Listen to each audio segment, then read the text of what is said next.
레드빈과 미래 생존 전략이란 주제로 IT문화원의 김중태 원장의 강연을 준비했습니다. 그러면은 어떤 생존 전략을 제언해 주실 건가요? 예, 지난 시간에 변화에 관해서 말씀드렸는데요. 오늘은 이제 바로 그 생존 전략에 관한 것을 두 가지 이제 포인트로 드릴 겁니다. 하나는 암묵지라고 하는 것을 앞으로 강화해야만이 살아남을 수 있다라고 하는 것이고요. 네. 현재 애플을 비롯한 세계 1위 기업이 바로 그 암묵지로 비즈니스를 이끌고 있습니다. 그래서 그 암묵지란 무엇이고 어떤 특징을 갖고 있는지, 다른 하나의 전략은 온디맨드 경제라고 하는데요. 네. 주문형 경제가 앞으로 미래사의 주요한 경제가 될 것이다. 그래서 그 주문형 경제를 갖다가 사람들이 그쪽으로 방향을 전환해야 된다. 이 두 가지 전략을 오늘 말씀드리고자 합니다. 네, 기억하실지 모르겠지만 지난해 7월에도 김중태 원장님 모시고 이야기 들어본 적이 있었는데요. 그때 반응이 좋아서 후속 이야기로 이 시간 준비했습니다. 레드빈과 미래 생존 전략이란 주제의 IT문화원 김중태 원장의 강연 직접 들어보겠습니다. 예, 안녕하십니까. IT문화원의 김중태입니다. 오늘은 두 번째 출연입니다. 아마 못 들으신 분이 훨씬 많으실 텐데요. 처음에 5분에서 10분 정도는 복습을 겸해가지고, 또한 그것이 어떻게 또 1년 사이 변화됐는지 그 내용을 갖다 먼저 말씀드리고, 그 다음 후속 얘기를 갖다가 계속 이어나가도록 하겠습니다. 당시 여름에 처음에 시작했던 것은 변화가 생각보다 빠르다고 하는 것으로 시작했습니다. 2000년에 우리나라에 메가패스 가입자가 없었는데 1년 뒤인 2001년 되면 850만 가구, 그러니까 뜬금없이 2000년까지 인터넷 불모졌던 우리나라가 2001년이 되면 세계 최고의 초고속 통신만 바로 인터넷 강국으로 급부상하는 그런 일이 발생하게 되는 것이죠. 그 이후로 아시는 것처럼 10년 안에 거의 모든 인터넷 사업이 발전하게 되고, 그리고 바로 스마트폰이라고 하는 것이 바로 최근 한 3, 4년 사이 또 보급이 시작됐다는 것을 말씀드렸습니다.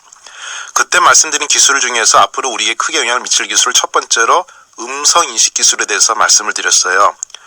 여러분들 지금 휴대폰을 보시면은 자판을 한번 꺼내 보십시오. 거기에 자세히 보시면 마이크 아이콘이 달려 있습니다. 혹시 마이크 아이콘이 안 보이시는 분들은 셋업 아이콘이라고 기어박힌 모양의 아이콘이 있는데요. 그것을 2초 이상 정도 누르고 있으면은 마이크 아이콘이 등장합니다. 그 마이크 아이콘에 마이크에 나왔을 때 말을 하시면은 말한 내용이 글씨로 바뀌는 걸 볼 수 있어요. 그래서 1분 걸릴 타자를 갖다가 단 1, 2초 만에 타자를 칠 수가 있습니다. 바로 음성인식 기술인데요. 이 음성인식 기술이 되었다는 것은 인류가 기계랑 이야기하는 시대가 됐다는 것을 의미합니다. 즉, 기계가 사람의 말을 이해하기 시작했다, 이렇게 보시면 됩니다. 따라서 우리는 기계랑 많은 얘기를 하게 될 것인데요. 그 기계랑 얘기하게 되면 기계는 사람이 말한 대로 움직이게 됩니다. 그 명령을 낼 수가 있게 되는데, 그 대표적인 것으로 아마존의 에코라고 하는 제품을 제가 소개해 드렸었고요.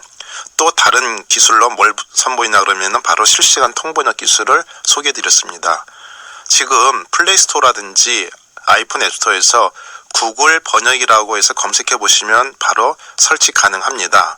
이 구글 번역 아이콘을 이용하시면은 전 세계 수백 개 나라의 말을 자유롭게 실시간으로 통번역할 수 있습니다. 즉, 우리가 인류 최초로 언어 장벽이 없는 시대를 살게 된 첫 번째 인류라는 것이죠. 이걸 모르면은 제주국제중학교라든지 영어 교육 또는 원어민 학습, 아니면은 해외 연수, 이런 곳에 인생 20년을 올인하는 그런 일이 발생합니다. 하지만 그 아이들이 사회에 나오게 된 앞으로 10몇 년 뒤, 아니 당장 5, 6년 뒤만 하더라도 영어라고 한 거나 중국어, 일본어 같은 거는 바로 기계들이 실시간 통번역해주게 됩니다. 그 때문에 영어 교육에 올인하는 것은 마치 우리가 주산을 몇 년 배워서 주산 3단이 됐는데, 그게 사회 나올 때쯤 되니까 전자기생에 등장해서 아무 쓸모없는 기술이 된 것처럼 쓸모없는 기술이 될 겁니다. 그래서 우리 아이들에게 지금 시급한 것은 영어 교육이 아니라 10년, 20년 뒤에 그 친구들이 사회에 나왔을 때 실제로 필요한 새로운 지식, 새로운 기술, 여기에 관한 것을 우리가 배울 준비를 해야 된다는 것이죠. 그 다음 얘기로 했던 것은 자율주행차에 관한 얘기였습니다. 자율주행차가 두 가지 선물을 줄 거라고 제가 말씀드렸어요. 하나는 교통사고 제로 시대, 따라서 운전면허 없이 차를 운전할 수 있게 되고, 그리고 자동차에 관련된 각종 산업은 거의 다 사라진다, 이렇게 말씀드렸습니다. 다른 하나의 선물은 바로 2시간의 어텐션, 시간이라고 말씀드렸습니다. 자율주행차라고 하는 것은 출근할 때 운전을 갖다가 기계가 하기 때문에 사람이 출퇴근 2시간 동안을 자유롭게 쓸 수 있습니다. 그 시간 동안 영화를 보거나 뉴스를 보거나 주식을 거래하거나 또는 쇼핑을 할 수 있게 되는 것이죠. 그래서 이 두 가지가 앞으로 운전 관련 또는 자동차 관련 산업, 사실 더 큰 건 뭐냐 그러면 2시간 동안 뉴스를 보고 영화를 보고 음악을 듣고 쇼핑을 하기 때문에 콘텐츠와 유통시장에 훨씬 더 큰 변화를 가져올 수 있다. 즉 주목경제 변화를 가져오는 게 될 것이다 라고 말씀드렸고요. 이런 변하는 시기에 살아남은 기업 얘기를 잠깐 말씀드렸어요. 대표적인 기업으로 듀퐁, 그리고 후지필름, 그리고 도시바 같은 야채 공장을 이용한 일본의 반도체 공장들이 살아남은 그 사례들을 말씀드렸습니다.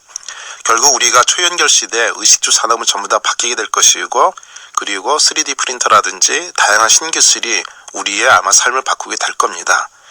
그렇지만 가장 중요하고 앞으로 미래 상상 이상의 미래를 가져갈 충격적인 제품은 바로 휴머노이드입니다. 작년에 소프트뱅크에서 선보인 페프로라는 로봇인데요. 이 휴머노이드는 사람과 자유롭게 대화가 가능합니다. 때문에 이 휴머노이드가 앞으로 발전하게 된다 그러면은 젊은 남녀들이 여자와 남자를 안 사귀게 됩니다. 그렇게 되면은 사회가 구성되지 않죠. 사회라고 하는 것은 남자와 여자가 만나서 사랑하고 결혼하고 아이를 낳습니다. 이 아이를 낳으면서 생명의 경외감을 느끼게 되고 거기서 생명관, 윤리관, 종교관 이런 다양한 가치관이 발생하는 것입니다. 경제관, 교육관 이런 것들이요. 근데 이 로봇이라고 하는 것은 성 파트너가 될 수도 있고 내 모든 일정을 관리하고 내 친구가 될 수 있거든요. 100년 동안요. 하지만 아이를 낳아주진 않습니다. 그럼 이 로봇과 우리가 살게 된다 그러면은 기존에 가지고 있던 모든 생명관, 윤리관, 사회관, 결혼관, 애정관, 종교관 이 모든 인간의 근본적인 가치관이 뒤흔들릴 가능성이 있다는 것이죠.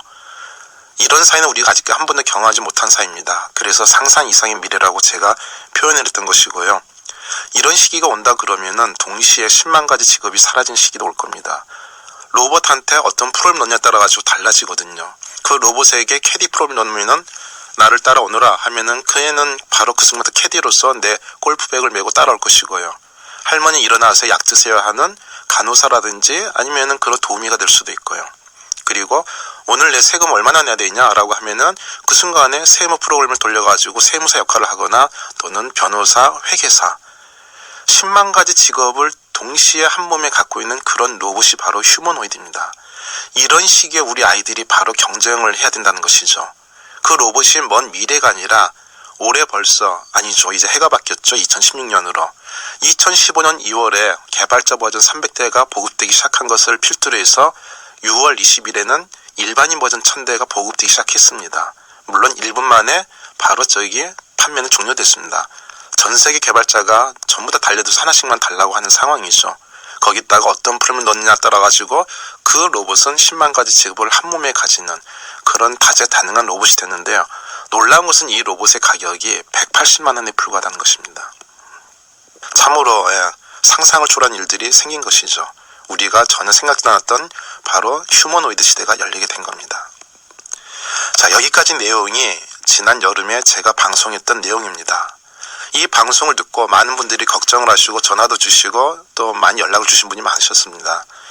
그런 시기에 우리가 도대체로 어떻게 아이들을 교육시키고 어떻게 기업은 생존해야 되고 도대체 무엇을 준비해야지 우리가 미래를 갖다가 잘 살 수 있는가, 행복하게 살 수 있는가.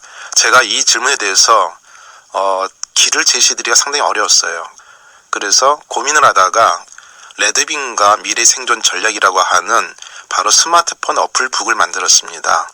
사실 이 스마트폰 어플 책이라고 하는 것 자체가 바로 미래 생존 전략의 하나로 저희가 준비하는 겁니다. 지금까지 책이라고 하는 것은 종이로 다 돼 있었거든요. 근데 스마트폰이 보급된 이후로 종이시대는 완전히 저물었습니다. 인터넷이 보급된 후에도 종이신문이 나름대로 명맥을 유지했습니다. 왜냐하면은 달리는 지하철에서는 인터넷을 할 수 없었거든요. 그래서 불과 2010년, 11년, 3, 4년 전까지만 하더라도 사람들은 지하철 안에서 뭇가지라고 하는 것을 보고 있었고 선반에 가득 채워진 게 뭇가지였어요. 근데 이제는 지하철 안에서 바로 인터넷을 통해서 네이버 뉴스를 볼 수 있게 된 순간 지하철에서 뭇가지를 비롯해서 일간지는 사라지게 됩니다. 아마 작년 2015년에 지하철 안에서 신문을 펼치는 풍경을 보신 기억이 아마 나지 않을 겁니다. 이 언제 어디서나 네트워크 연결돼가지고 그리고 통신이 되고 인터넷 된다는 건 이렇게 무서운 겁니다. 그러면은 지난번에 말씀드린 그 바로 문제들 어떻게 진행되고 이제 6개월 사이에 또 얼만큼 변화되는지 그것도 한번 보도록 하겠습니다. 예를 들어서 기계가 시킨 대로 하면 모든 게 이루어진 세상을 오가마이티 시대라고 말씀드렸는데요. 대표적인 것이 바로 자동차 내비게이션이죠. 그것은 AR이라고 하는 기술을 이용한 것입니다. 기계가 시킨 대로 좌회전, 우회전, 톨비 2,000 내면은 원하는 목적지에 생전 가본 적이 없는 곳을 처음에 바로 갈 수가 있습니다. 자, 이것이 AR이라는 기술인데요. 이 AR 기술의 문제점은 바로 우리가 알 수가 있습니다. 바로 그 자동차 내비게이션에 들어가는 각종 콘텐츠, 지도, 이 내용을 미리 만들어 둬야 된다는 것이죠. 자, 지도 같은 것은 1,000만 명이 쓰니까 돈이 되니까 만드는 기업이 있습니다. 하지만 중소기업이 선풍기 하나를 갖다가 만들면서 날개 조리법이라든지 고장법을 100가지를 미리 만들 수는 없습니다. 보잉 747 비행기 같은 경우는 수억 가지의 고장이 발생할 수 있는데요. 그걸 미리 그 수리법을 만들 수는 없다는 것이죠. 그럼 이것을 어떻게 해결할 수 있냐? 최근 해결 방법은 바로 마이크로소프트의 홀로렌즈라고 하는 기술을 통해서 우리가 해결책을 볼 수 있습니다. 궁금하신 분은 유튜브에서 홀로렌즈라고 하는 것을 검색하시면은 한글 자막이 있는 데모 동영상을 보실 수 있습니다. 자, 이 데모 동영상을 보시면 어떻게 하고 있냐? 멀리 떨어진 사람이 같은 곳을 응시하면서 협업을 하기 시작합니다. 따라서 과거에는 보잉 747이 고장났다 그러면은 미국의 엔지니어가 한국에 와야 고칠 수 있었어요. 하지만 앞으로는 같은 곳을 바라보면서 미국의 세계 최고 엔지니어가 한국의 김 기사님 저 부분이 단선된 거예요. 저 부분을 이어주세요 하면서 설명해 주면 됩니다. 즉 이 순간에 세계 최고 엔지니어의 지식을 바로 습득이 가능한 거죠. 마치 매트릭스라고 하는 영화를 보시면은 헬기 조종법 하면 그 순간에 헬기 조종법이 다다닥 머릿속으로 들어오는 것과 비슷한 겁니다. 이미 전 세계는 이런 문제를 경험한 70억의 인구가 있습니다. 그 지식을 내 것을 언제든지 만들 수 있고 반대로 얘기하자면은 내 지식을 70억 인구한테 언제든지 제공할 수 있다. 이것이 마이크로소프트의 홀로렌즈가 보여주는 새로운 협업 방식이고 문제 해결 방식입니다. 자, 여기에 그 마이크로소프트의 홀로렌즈에 쓰인 머리에 쓰는 제품이 하나 있어요. 이게 오큘러스 리프트와 같은 제품인데요. 이게 어마어마하게 몰입도가 높습니다. 보통 우리가 모니터로 게임을 하거나 아니면은 영화를 볼 때는요. 그 화면 조그만 화면만 가상화면이고 나머지는 실제 공간이다 보니까 확실하게 현실 세계하고 구분되어 있다는 느낌이 나서 별로 무섭지가 않습니다. 근데 오큘러스를 갖다가 머리 쓰게 되면은 360도 어디를 걸어가든 어떻게 몸을 움직이든 공포의 공간입니다. 고개를 오른쪽 딱 돌린 순간에 바로 자기 눈으로 화살이 바로 들어오고 칼날이 들어온다. 이러면은 반사적으로 고개를 돌면서 피하게 돼 있습니다. 고개를 딱 돌린 순간에 갑자기 귀신 얼굴 딱 나타났다. 이러면 비명을 지르면서 놀랄 수밖에 없는 게 사람입니다. 다시 말해서 오큘러스와 같은 이 VR 가상현실 제품들은요 어마어마한 몰입도를 주게 됩니다.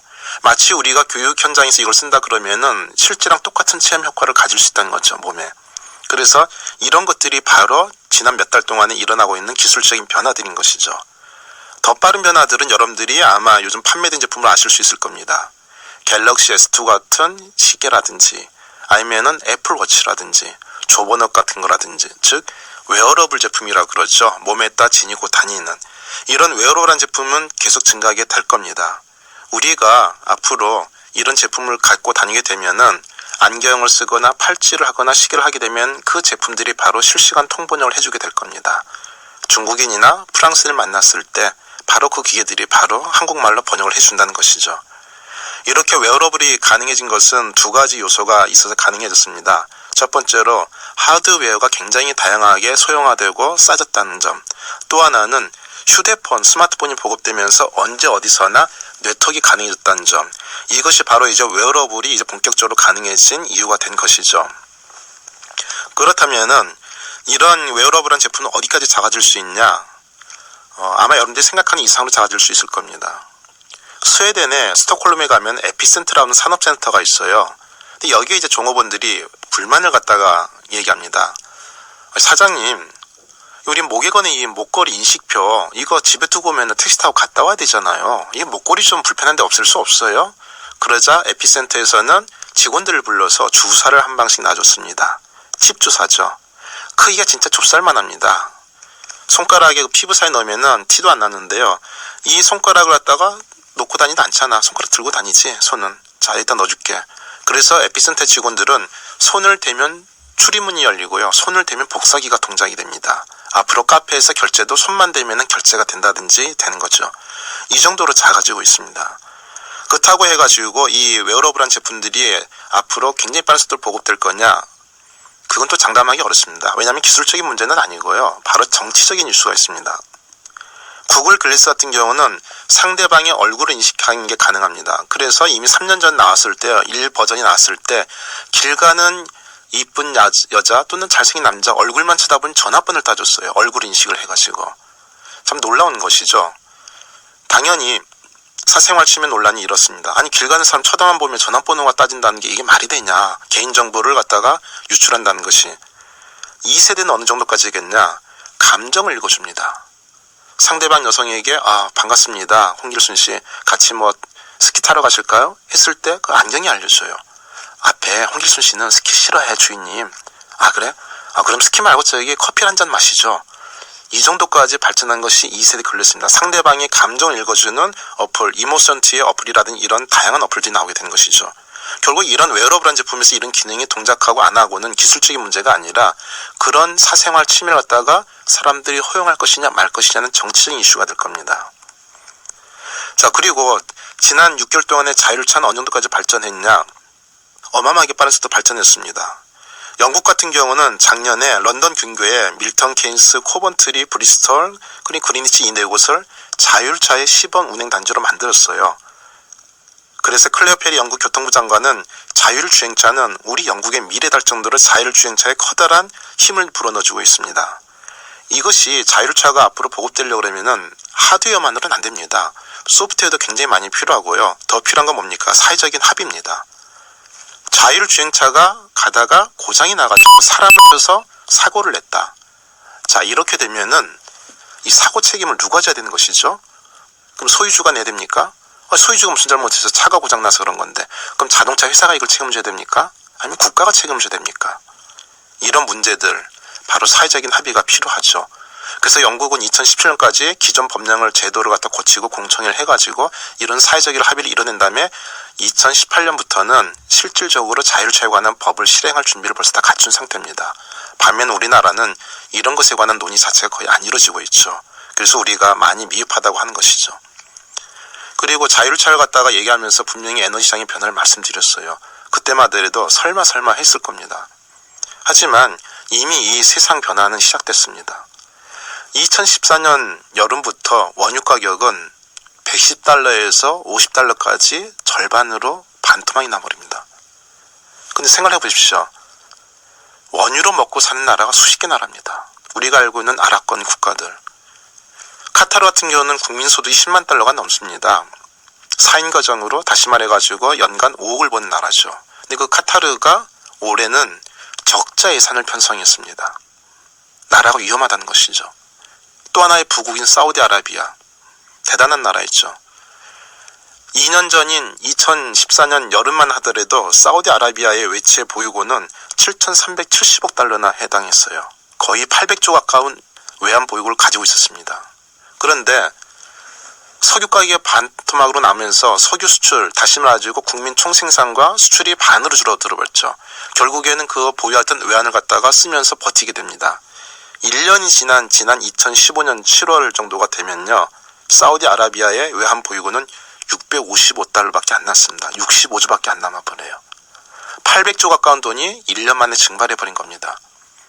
그래서 사우디아라비아는 지난 2015년 7월에 4조 5천억 규모의 국채를 발행합니다.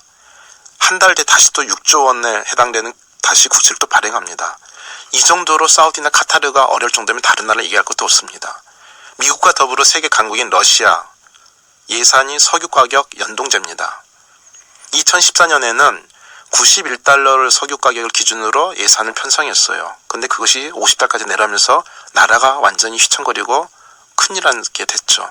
그래서 2015년에는 그걸 다시 낮춰가지고 60달러 기준으로 맞춰놨는데 60달러보다 더 떨어졌습니다. 또 다시 40달러, 30달러까지 석유 가격이 내려가 버렸습니다.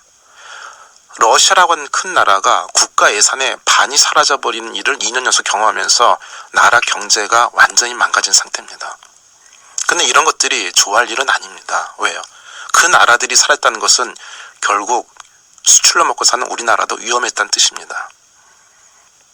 대표적으로 사우디아라비아, 우리나라에 16조가 넘는 증권을 투자해 놨었습니다. 근데 바로 저기 국채를 발행한 7월, 8월 이후로 예를 들어서 2015년 9월, 11월 3개월 동안 사우디아라비아 정부가 빼내간 우리나라 증권 자금, 증시 자금만 3조 128억 원에 해당합니다. 3개월 동안 사우디 저희 증권 자금 20%는 3조 원이 빠져나갔죠. 아마 그 이후로 더 많이 빠져나와서 상당 부분 빠져나왔을 겁니다.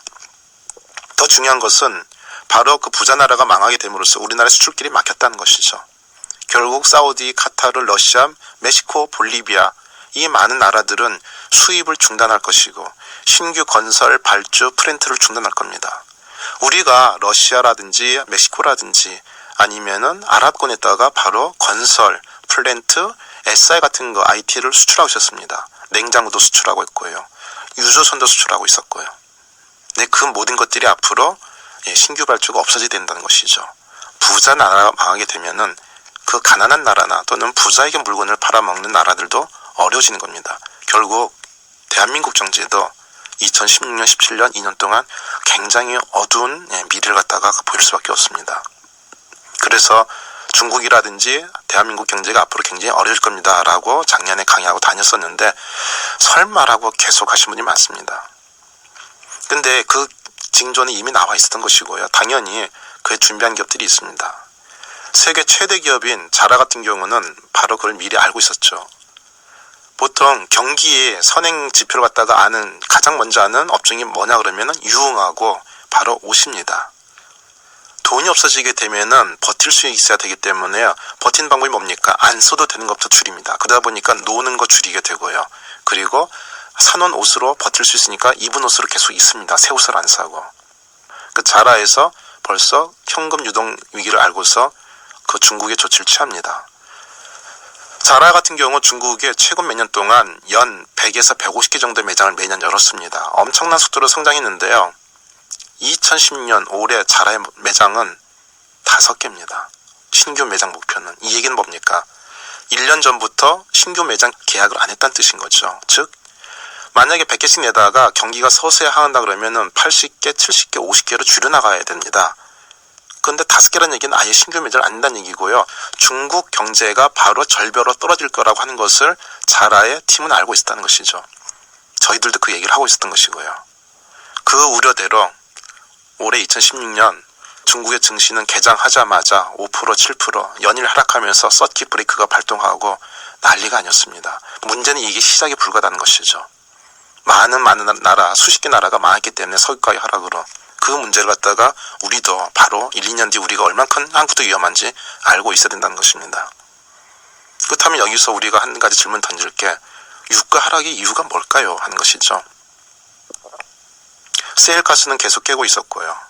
아니 2014년 7월까지도 6월 7월까지도 석유 가격 110달러 고공행진이었습니다. 갑자기 왜 그렇게 됐을까요? 바로 미국이죠. 미국은 1차 오일 쇼크 이후로 바로 석유 보호법, 석유 수출 금지법을 만듭니다. 야, 이 남아있는 석유는 우리가 3차 세계대전에 써야 돼. 근데 저렇게 아랍이 석유를 가지고 장난치면 우리가 전쟁이 지잖아.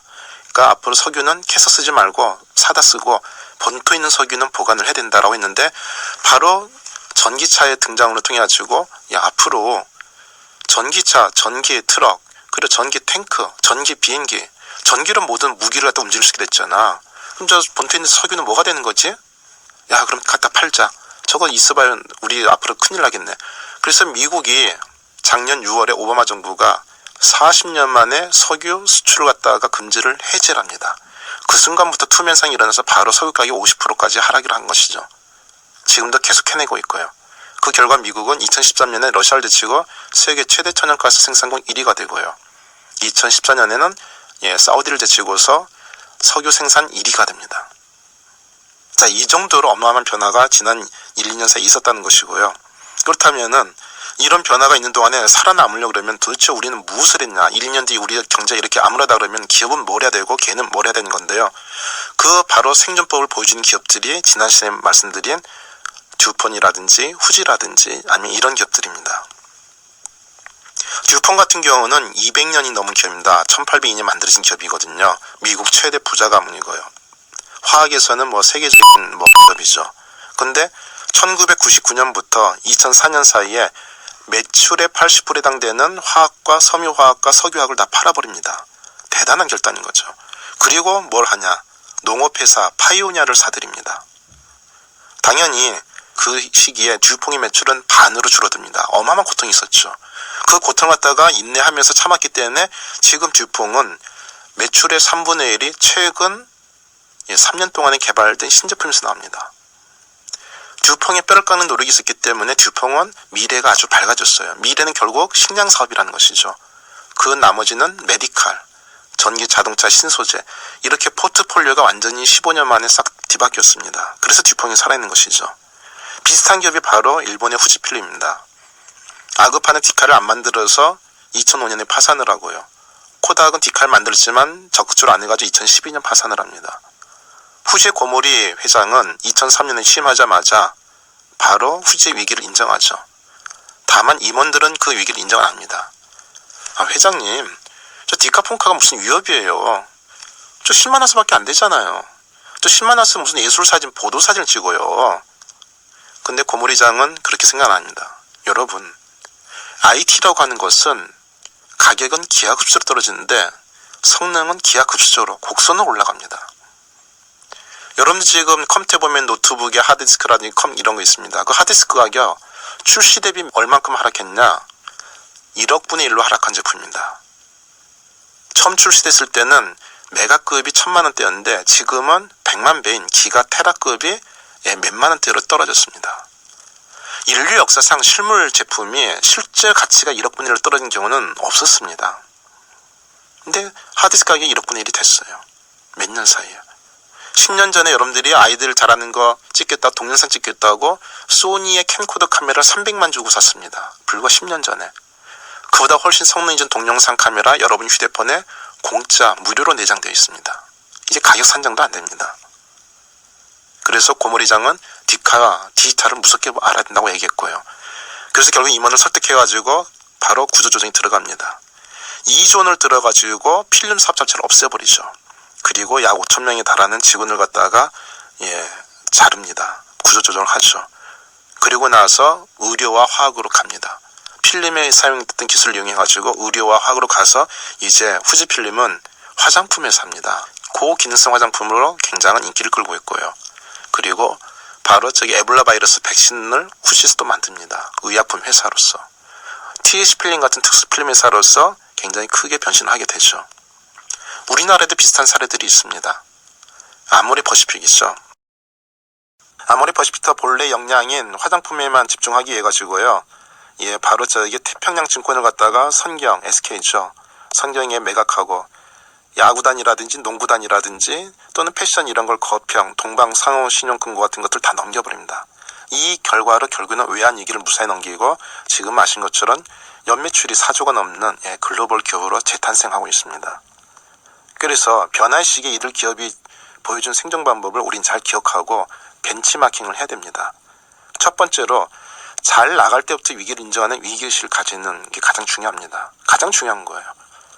우리가 망할 거라고 인정하게 되면 어떻게 하면 살까를 스스로 찾게 되고요.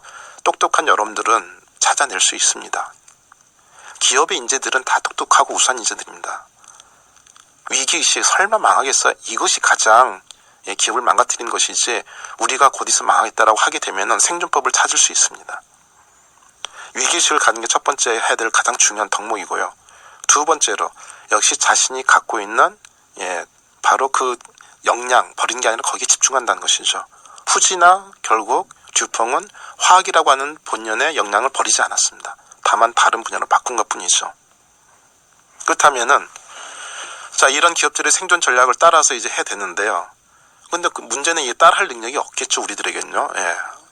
저렇게 성공 몇 개 사례 가지고서 우리가 듀퐁이라든지 후지처럼 따라할 수는 없습니다. 그럼 개인이라든지 중소기업이라든지 우리나라 대기업들이 미래에 생존하려고 그러면은 키워드 2개를 갖다가 뭘로 잡아야 되느냐? 첫 번째는 주문형 경제입니다. 온디맨드 이코노미라고 그러죠.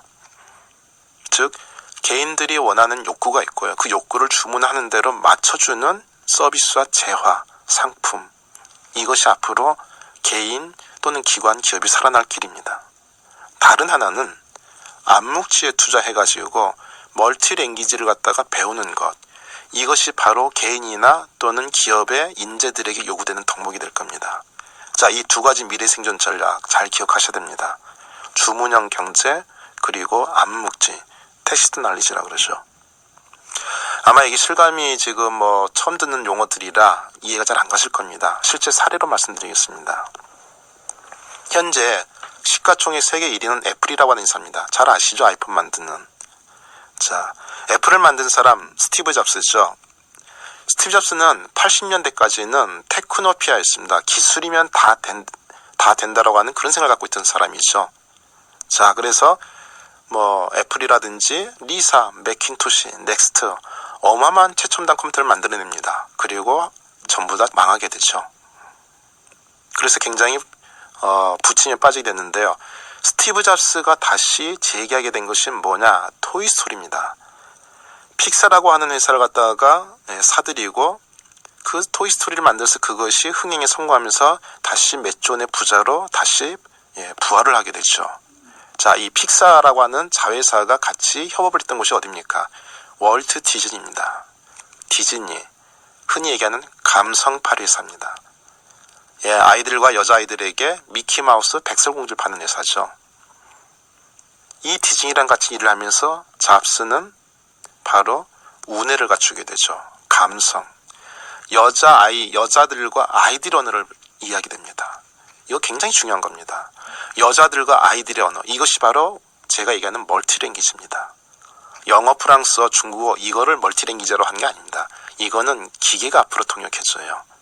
그 때문에 이걸 얘기하는 게 아니라 여자들의 언어, 고객의 언어, 남자들의 언어, 아니면은 주민의 언어, 공무원의 언어, 직장 상사의 언어, 이런 계층들의 언어를 갖다가 우리가 배워둘 필요가 있다는 것이죠. 그 결과 잡스는 완전히 바뀌게 됩니다.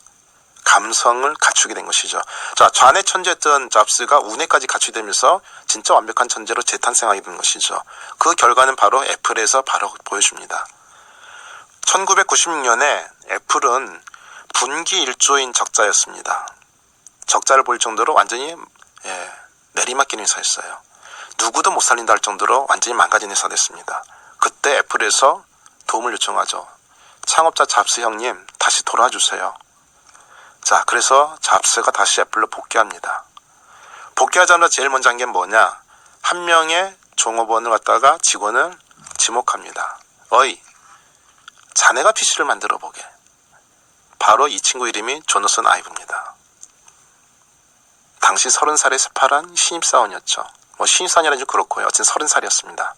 자, 이게 비유하자면은 삼성의 이건희 회장께서 텔레비전이 안 팔리고 있을 때 30살의 김대리, 자네가 텔레비전을 설계해. 이런 상황인 거죠. 그러니까 잡스가 얼마나 크게 변했는지 알 수 있는 겁니다. 그러면 이 30살의 김대리, 즉 조너선 아이브가 무슨 MIT를 나오는 천재 공학자냐? 전혀 아닙니다. 조너선 아이브가 과거에 만들었던 것은 변기였어요. 욕조, 변기, 세면대. 삼성이 TV가 안 팔려서 굉장히 위험한데 회장님께서 오시더니 어이 김대리, 자네가 변기 디자인했다며 자네가 TV를 갖다가 디자인하고 설계해봐. 이런 상황이 된 것이죠. 이게 이해가 됩니까? 이 정도로 잡스는 바뀌었어요. 그러면 잡스는 왜 조너선 아이브에게 그렇게 큰 기대를 걸었냐? 바로 조너선 아이브의 디자인 감각을 믿은 것이죠. 여러분, 집에 있는 가구, 책장, 책꽂이 그 앵글로 안 만들잖아요. 앵글이면 몇천 원이면은 책장을 만들 수 있는데 왜 안 만듭니까? 안 이쁘거든요. 그렇다면 집에 두는 게 PC인데 그럼 집에 두는 PC도 이뻐야 될 거 아니에요. 근데 왜 그동안 PC는 시커먼 쇳덩이냐? 이거는 컴퓨터 엔지니어가 설계해서 그런 거야. 어이 조너선 아이브, 자네는 집에 어울리는 가구를 디자인해봤잖아. 자네가 디자인해봐. 그렇게 해서 조너선 아이브가 만든 것이 바로 아이맥이라고 하는 반투명의 본디블루가 있는 진짜 예쁜 제품입니다. 그냥 이쁘기만 합니다. 기능은 별로 없어요. 근데 그것이 600만 대를 팔면서 1년 만에 누구도 못 살리는 애플을 1년 만에 흑조로 만드는 기적을 만들어냅니다. 이 조너선 아이브 해가지고 그 이후로 G4, 맥북, 여러분들이 쓰는 아이팟, 아이폰, 아이패드 이것이 바로 그 사람의 손에 의해서 디자인된 겁니다. 그러면은 조너슨 아이브의 디자인 감각은 하늘에서 뚝 떨어졌냐? 그렇지가 않다는 것이죠. 조너슨 아이브가 이렇게 훌륭한 디자인 감각을 가질 수 있었던 배경은 아버지입니다. 아버지는 은세공업자였어요. 따라서 공방이 있었죠. 그럼 조너슨이 아들이 공방에서 독을 가지고 놀려고 그러면은 그냥 놀게 안 합니다. 아들, 손으로 디자인 감각을 익혀야 되는 거야. 그래서 조건이 하나 있었어요. 반드시 조너슨 아이브의 손으로 직접 그림을 그리고 만들어라. 이것이 조건이었습니다. 그렇게 10년, 20년 갔다가 익혔기 때문에 디자인 감각이 쌓인 것이죠. 그래서 그 아름다움에 눈을 뜨게 되고 그 아름다움에 눈을 뜬 그 기술이 결국에는 애플이라는 기업을 갖다가 700조로 성장시키고 그리고 위기를 구해내는 그런 사건이 된 것이죠. 다른 사랑건을 더 추가로 말씀드려 보겠습니다. 바로 냅스터 사건인데요. 잡스의 입에서 그 오만한 천재죠. 이 잡스의 입에서 나는 내가 바보라고 느꼈어요. I felt like 또 나는 기회를 놓쳤다고 생각했어요. 우리는 기회를 잡기 위해서 열심히 일해야 했어요. 이런 자기가 바보라고 자학한 인터뷰가 딱 한 번 납니다. 30년 동안. 바로 냅스터 사건이에요. 2000년 4분기에 애플은 2억 달러가 가까운 손실을 보고 내리막길을 걷죠. 주가도 3분의 1까지 떨어집니다. 이건 애플의 문제가 아니고요. 그 당시에 나스닥 거품이 빠지면서 넷스케이프 전부 다 망할 때였습니다. 라이코스 같은 것들이. 애플도 그래서 같이 어려진 거죠. 자, 이 시기에 우연히 길을 가던 아이를 하나 보게 되죠. 응? 아이들이 노래를 듣고 있는데 모아서 듣고 있네? 어이, 친구, 자네 그 노래 어디서 구한 거야? 아, 이건 냅스터라는 데서 다운받아서 CD로 구운 거예요. 냅스터가 뭐야? P2P요. 그 순간은 망치로 얻어맞은 충격을 받습니다. 그때 이 얘기가 나온 겁니다. 내가 애플의 경영에만 전념하느라 바로 이 시장을 내가 안 보고 있었구나. 그래서 바로 돌아와서 음원 시장에 대해서 알아보기 시작합니다. 그래서 음원 시장에서 알아보고 2001년 2월에 음악에 관련된 두 명의 인물을 부르죠. 바로 스탄 엔지하고 그리고 토니 파델입니다. 이 스탄 엔지라는 사람은 첼로, 바이올린, 오케스트라, DJ, 밴드, 음악에 미친 사람이에요. 우리 같으면 새로운 사업할 때 누굴 시킵니까? 사장을 부르죠. 김 사장, 우리가 음원 사업이나 스마트 TV 사업 들어가면 어떠나? 알아볼까요, 회장님? 그리고 이제 사장님은 또 밑에 부하 지원시켜서 시장 조사시키죠. 그리고 음악을 아무것도 모르는 그분이 음원 사업, 멜론이라든지 아니면은 스마트 TV 사업을 맡아서 합니다. 잡스는 안 그랬다는 것이죠. 음악에 미친 스탄 엔지를 갖다 불러서 시장 조사시킵니다. 야, 어떠냐? 3개월 뒤인 2001년 올해 돌아오죠, 두 사람이. 어떠냐? 들어갈 수 있습니다. 아, 그래? 누가 만들지? 우리 둘이 만들게요. 시장 조사한 두 사람이 또 만든대요. 다시 말해서 회사가 망해갔는데 또 삼성이 망해가고 있는데 말단 둘이 시장 조사한 다음에 지네 둘이 만들겠다고 덤벼든 거죠. 역시 맡깁니다. 잡스는. 그만큼 바뀌었거든요. 그래, 너희가 잘 만들 거야. 왜? 너희가 음악을 좋아하잖아. 근데 우리 내년이면 망하는데 올해 나올 수 있을까? 만들어 볼게요. 그 두 명이서 5개월 만에 만든 것이 바로 아이팟이죠. 음악 역사를 바꿔버렸습니다. 그 이전까지는 앞에 몇 곡, 뒤에 몇 곡이면 끝이 났어요. 근데 이건 뭐죠? 만 곡을 넣어요. 소비자가 원하는 거는 수천 곡, 수만 곡을 넣고 원하는 것을 언제 듣고 싶다는 거죠. 4곡은 너무 적다는 거죠, 10곡은요. 야, 그럼 이거 10,000번을 눌러야 되지 않냐? 앞에. 그리고 샤르륵 하면은 10,000곡 지나게 해드릴게요. 그래서 이제 가서 킬 기능이나 신기술 들어갑니다. 어쨌든 이렇게 해서 난 것이 아이팟이라는 것이고, 이게 어마어마하게 팔리면서 아시는 것처럼 아이팟을 바탕으로 애플이라는 회사는 애플 컴퓨터 INC에서 컴퓨터를 빼고 애플이라고 하는 회사로 바뀌고 가전회사로 바뀌면서 700조 원의 세계 1위 기업으로 성장하기 시작합니다. 바로 이 애플을 위기에서 구원하고 성장시킨 이 지식, 이것이 바로 안목지입니다. 조너슨 아이브의 디자인 감각, 그리고 스탄 엔지의 음악적인 감각, 이것이 결국에는 애플을 먹여 살리고 있는 거죠. 지금까지도요. 그리고 이런 것들은 그렇게 쉽게 바로 만들어진 게 아닙니다. 이 암묵제 특징은 두 가지가 있습니다. 하나는 몸으로 익혀야 된다는 것이고요. 다른 하나는 1만 시간 동안을 익혀야 된다는 것입니다. 피아노 책을 아무리 많이 봐도, 그리고 태권도 교본을 아무리 많이 봐도 태권도가 안 됩니다. 그거는 매일 1시간씩 10년을 해야 되는 겁니다. 한 달만 해도 안 되죠. 그래서 우리가 지금까지 배운 지식을 무슨 지식이라고 그러냐?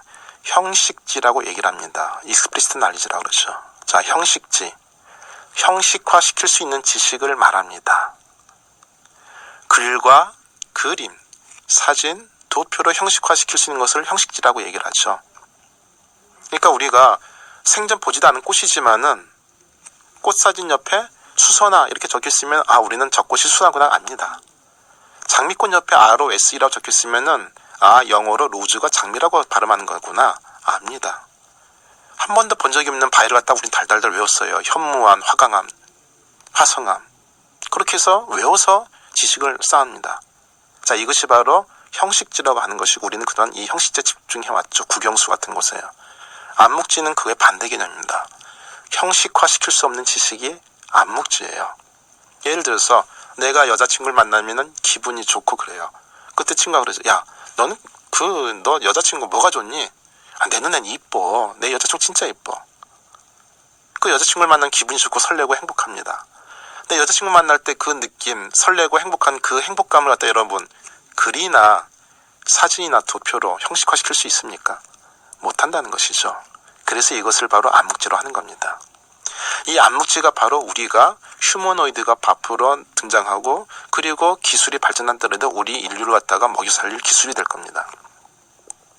이 암묵지를 갖다가 우리가 집중이 된 이유는 앞으로가 로봇의 시대가 있기 때문에 그렇습니다. 자, 휴머노이드가 등장해서 모든 지식은 특히 형식지는 걔네가 제일 잘할 수 있어요. 아까 만든 통역도 걔가 100개월 할 수 있고 그 로봇이요. 뭐 수학 계산 당연히 걔가 더 잘할 거고요. 전국의 모든 도로지도 머릿속에 담아 다니겠죠. 그 휴머노이드는요. 그 로봇이 못하는 게 세 가지입니다. 첫 번째 창조. 베토벤의 합창교향곡은요. 사람들도 창조하기 힘들습니다. 자, 이거는 기계도 못합니다. 두 번째가 가치 판단이죠. 이 가치 판단은 사람도 쉽게 할 수 없습니다. 예를 들어서요. 미국에 있는 변호사가 미국 변호사 한국에 와서 민법이나 행법 변호하는 거 보신 적이 없을 거예요. 왜요? 어렵습니다. 아니 불가능에 가까워요. 왜 이혼하려고 하십니까? 말리는 신우이가 미워요. 이게 이해가 되겠어요? 신우이와의 감정, 고부 갈등이라는 게요. 그래서 심지어는 우리나라 사람이라도요. 시대가 다르면 이해를 못합니다. 만약에 20년 전, 30년 전 변호사한테 가서 얘기해 보세요. 저 이혼해야 되겠어요. 왜요? 아니 설날에 시댁을 갔는데 자기들은 고수도 치고 부침개 먹고 나보고는 맨날 부침개 부치라고 그러고 내가 이러려고 시집 온 줄 알아요? 난 이 집에서 이런 시댁이랑 못 살아요. 20년 전에 이런 얘기를 이혼 얘기 꺼내면요. 변호사가 벌써 의아할 겁니다. 아니 설날 가면은 부침개 부치는 게 여자가 할 일이지. 그게 왜 이혼 사유예요? 이렇게 하면 변호사부터 이해가 안 될 거예요.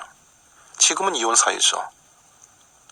다시 말해서 가치 판단이라고 하는 것은요. 그 시대 그 지역 사람만이 할 수 있는 거는 굉장히 미묘한 감정의 변화예요.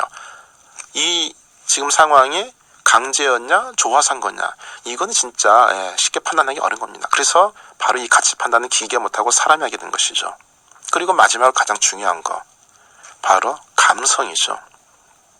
아까 말씀드린 것처럼 내 여자친구를 보면 행복한데 그 행복함이 얼마나 좋은지 이 음악을 들으면 나는 너무 좋아요. 근데 그 음악을 듣고 또 다른 친구는 야, 이 음악은 쓰레기 같아. 극과 극의 평이 나옵니다. 똑같은 영화를 보고 누구는 재밌다, 누구는 재미없다고 얘기를 해요. 왜요? 개인마다 살아온 역사, 히스토리가 다르기 때문에 그렇습니다.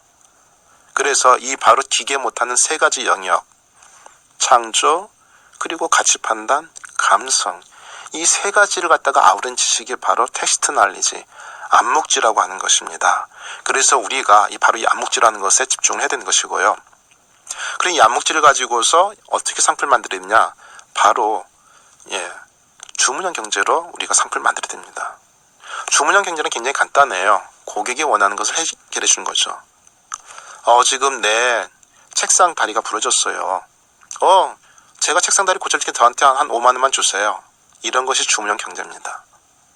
뭐 다른 예를 들어볼까요?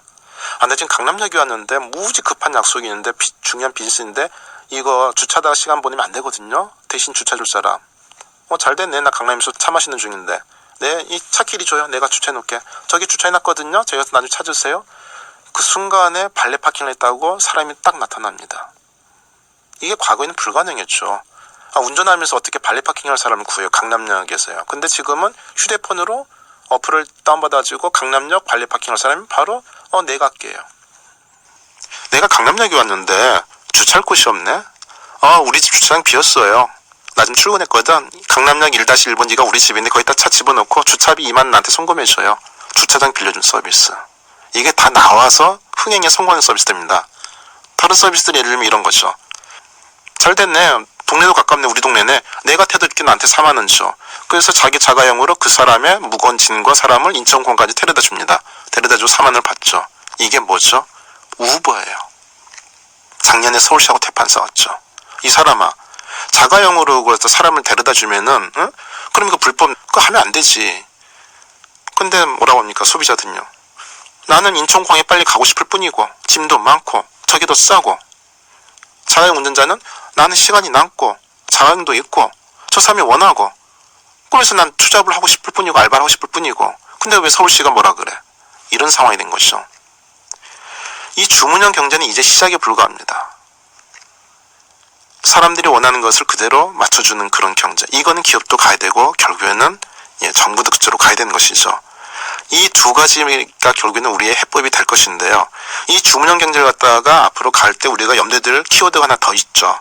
바로 공유경제라고 하는 것입니다. 우버라든지 에어비앤비가 바로 그런 것들이죠.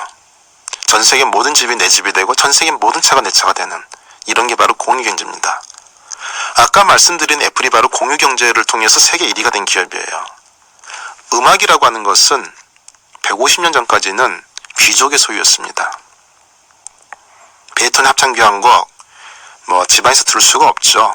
이런 곳에는 1000명의 교향악단과 합창단원이 없어요. 그러니까 수제천 같은 궁중악 당연히 그건 경복궁에만 있는 겁니다. 교향악단은 런던 파리에만 있는 거였어요. 지방에 있는 시골에서는 그런 음악을 들을 수도 없었어요. 근데 에디슨의 축음기가 보급되면서 소리를 저장해서 나눌 수 있게 되면서 이제 거기서도 전축을 통해서 음악을 듣게 된 거죠. 자, 그래서 음악이 귀족의 소유에서 일반인 소유까지 내려왔는데요. 다만 돈을 내야 돼요. 판 하나에 10,000원씩. 그래서 돈 많은 사람은 많이 소유하고 돈 적은 사람은 적게 소유했죠. 근데 애플이 아이튠즈가 나오고 아이팟이 나오면서 지금 여러분 어떻습니까? 단돈 몇천 원만 내면 멜론이라든지 아이튠즈라든지 이런 곳에서 전 세계 수십만 곡의 노래를 언제든지 들을 수 있어요. 전 세계 모든 노래를 전 세계 누구나 공유하는 거. 이것이 바로 공유경제죠. 그래서 음악이 공유경제가 됐고요. 바로 그 음악을 공유경제로 바꾼 것만으로 애플은 세계 1위 기업이 된 겁니다. 사진. 옛날에는 사진을 찍어서 인화해가지고 집안에 꼭꼭 감춰뒀어요. 이거 같이 공유할 수가 없었어요. 집에 와야 볼 수 있었습니다. 앨범을 들고 다니면서 같이 공유하자 이런 거 말이 안 되죠. 지금 어떻습니까? 사진 찍으면 바로 SNS에 올립니다. 야, 어제 우리 밥 먹은 사진 어떠니? 맛있지? 맛있다. 공유하려고 사진을 찍고 공유를 하고 있어요. 거기에 댓글 달면서 어제 밥 먹은데 좋으니까 또 가자라고 얘기를 합니다. 그러면서 사진도 공유경제가 됐어요. 그 결과 사진 서비스를 했던 피카사라든지 인스타그램이라든지 이런 기업들이 몇 좋은 회사로 성장하고 있습니다. 자, 그래서 오늘 정리하자 그러면은 많은 얘기를 못 드렸습니다. 사실은 굉장히 세밀한 다양한 그 사례들을 제가 설명드릴 수 있지만은 한정된 시간 때문에 그렇게 많이는 말씀 안 드렸어요. 사례까지는요. 중요한 키워드 2가지는 말씀드렸습니다. 어마어마하게 빠른 변화하고 있고 에너지 시장의 변화, 실시간 통번역이 가져올 인류 최초의 어느 장비 없는 시대, 그리고 휴머노이드라는 상상 이상의 시대가 앞으로 우리를 닥치게 되고 더군다나 우리나라 한국 경제라든지 세계 경제는 굉장히 큰 암울한 시기를 맞이하게 될 것이고 5년, 10년 이내에는 새로운 IT가 산업을 바꾸게 될 것인데 이런 시기에 우리가 살아나갈 때 필요한 미래 생존 전략은 바로 암묵치에 좀 더 집중하고 강화를 하고 형식질을 줄여나가면서요. 그리고 우리의 경제를 주문형 경제 그리고 공유 경제로 변화시키는 거다. 이것이 바로 이제 제가 오늘 말씀드린 내용입니다. 제가 IT문헌이라는 사이트를 운영하고 있고요. 그런데요. ith.k라는 홈페이지가 있습니다. 그리고 거기에 보시면 연락처가 적혀 있어요. 혹시 방송을 들으시고 궁금하시거나 또는 질문하고 싶으시거나 여러 가지 저한테 하고 싶은 말들이 있다 그러시면 거기는 연락처 이메일이 적혀 있습니다. 언제든지 그 이메일로 연락을 주시면은 제가 성심성의껏 가능한 한도 내에서 답변을 드리겠습니다. 네, 지금까지 레드빈과 미래 생존 전략이란 주제로 IT문화원 김중태 원장의 강연을 들으셨습니다.